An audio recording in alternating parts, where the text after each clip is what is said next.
Pak Jokowi juga tanya, siapa ini wakil presidennya nih? Saya bilang saya belum mikirin itu, yang saya tahu itu Pak Anies itu barangkali yang putusnya. Hah? Ya, saya bilang saya juga belum memahami, barangkali Pak Anies yang paling tahu.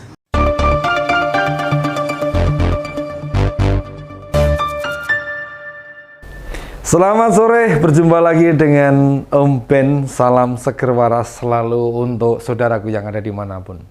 Usai pelantikan Menkominfo yang baru nih, akhirnya harapan Pak Surya Paloh untuk dapat bertemu Pak Presiden, Bapak Jokowi terkabul.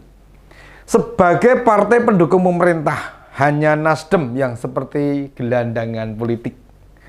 Masyarakat Indonesia paham mengapa Pak Jokowi sudah tidak mau membuka komunikasi. Ya, gara-gara Nasdem malah mendeklarasikan Pak Anies. Orang yang berkinerja tidak mentereng, bahkan bisa dinilai melawan kebijakan-kebijakan presiden. Waktu jadi gubernur DKI, seusai ditemui presiden, Pak Surya cerita kalau Pak Jokowi sempat bertanya, siapa cawapres Anies? Dan berharap suatu saat Pak Jokowi bersedia bertemu Anies. Kira-kira benarkah yang disampaikan Pak Surya itu? Kok kayaknya karangan ya? Di berbagai media saja kita tahu koalisi perubahan ini. Jadi koalisi perubahan ini perubahan maksudnya. Belum bisa mendapatkan siapa pendamping Pak Anies. 9 bulan berlalu sejak dideklarasikan. Faktanya tidak ada. Tidak kunjung bertemu. Orang yang pas jadi pendampingnya Pak Anies. Kalau mantan gubernur DKI itu terlihat maunya menggandeng Mbak Yeni Wahid atau Bu Khofifah. Namun dua perempuan hebat kader Nahdlatul Ulama ini kayaknya memberi tanda menolak.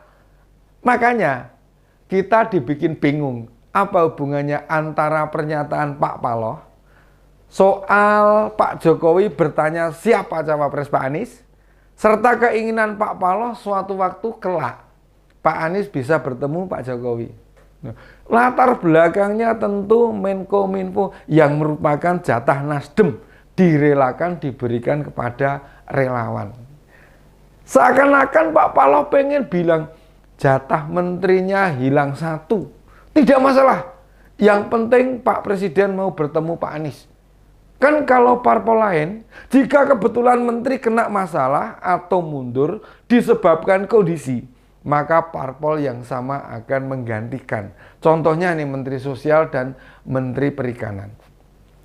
Bu Tri Risma hari ini menggantikan Pak Juliari Batubara yang berasal dari PDIP dan Pak Zainuddin Amali Menpora digantikan Mas Dito Ari Tejo. Nah ini keduanya sama-sama dari Golkar.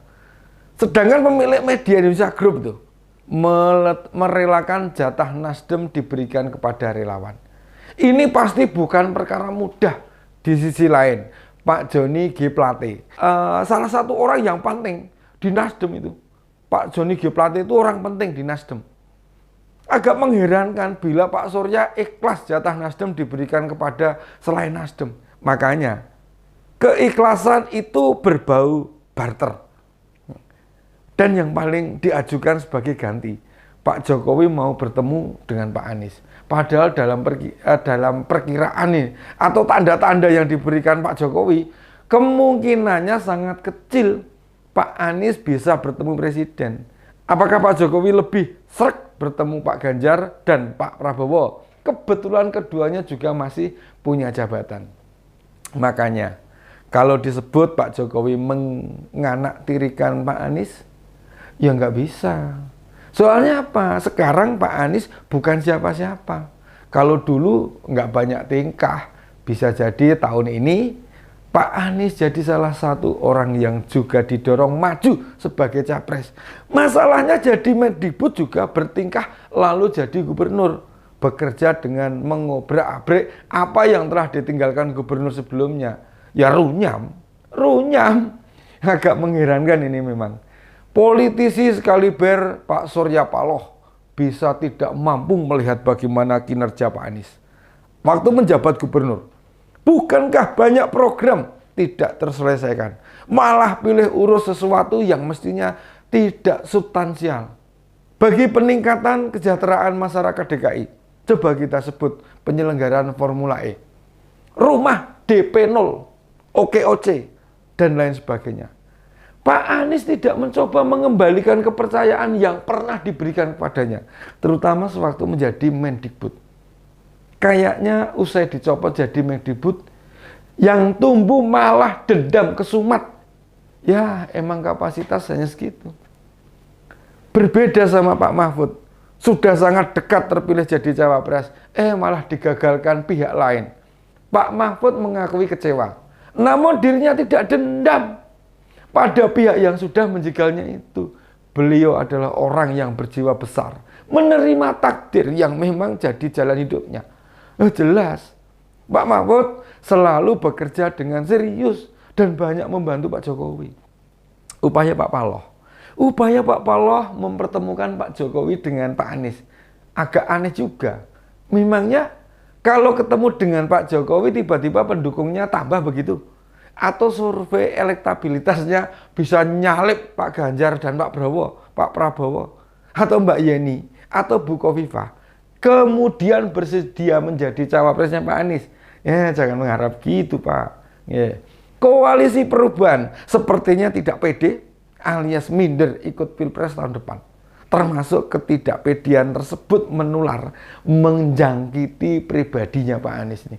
Wong disuruh berorasi waktu apel siaga Nasdem kemarin, itu malah dipakai berdoa.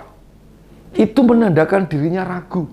Tanpa bertemu presiden, suaranya tidak bakal bertambah yang gratis. Termasuk milih pendamping saja belum ketemu loh sampai sekarang ini. Padahal sudah dibantu 8 orang dari tim kecil. Nih, di berbagai tempat bertemu relawan atau kadernya. Bingung bicaranya apa. Yang paling diminta untuk cek rekam jejak. Suka bangga-banggakan JIS di mana-mana. Ketika ditanya kalau JIS mau direnovasi, Pak Anies jawabnya nggak mau cawe-cawe. Piye bicara. Memang ini bukan hal mudah atau sepele, tapi sudah kelewat ruwet. Nih, mau dipaksakan model seperti apapun, susah mendapatkan energi baru. Jadi penyebabnya bukan belum ketemu Pak Jokowi, belum di-endorse Pak Jokowi, yang memang kapasitasnya belum memadai sebagai calon presiden. 3 partai pendukung juga banyak, ribut sendiri antar mereka. Yang kasihan ya Mas Ahaye nih, antar berangkat haji, ya, jemput pulang haji. Sampai sekarang sama sekali tidak diminati jadi bakal cawapres. Lebih nggak masuk akal lagi, Mas Ahaye kok ya mau-maunya nunggu setia di koalisi. Sedangkan PKS berkali-kali menyodorkan nama. Hasilnya sama, tidak ada yang didengar, masih tetap di situ. Ini bukti. Ini membuktikan Demokrat dan PKS memang tidak punya pilihan lain. Tidak membuka koalisi alternatif sama sekali. Benar-benar terkunci. Padahal Pak Paloh sudah banyak tidak dianggap presiden. Bagaimana bisa diharapkan dengan kondisi begitu? Otomatis yang bakal terlihat bertarung dengan ketat ya hanya Pak Prabowo sama Pak Ganjar. Pak Anies akan langsung keok di pertarungan pertama. Persis yang dialami Mas Ahaye, ini pula yang ditakutkan Capres Koalisi Perubahan berpasangan dengan Ahaye. Itu bisa ketebak nasibnya, bahkan sebelum Pilpres dimulai. Nasdem sudah hilang dari peta pendukung pemerintah, dan itu menunjukkan partai yang dominan warna biru tua tersebut makin berat bebannya. Dalam berbagai fakta nih, ada lumayan banyak kader yang meninggalkannya, itu fakta. Butuh kerja keras yang luar biasa supaya dalam Pilpres maupun pemilu tahun depan mereka bukan malah rontok, namun bisa nambah wakil rakyat mereka yang ada di DPR sana. Demikian opini Om Ben. kali ini. Salam seger waras.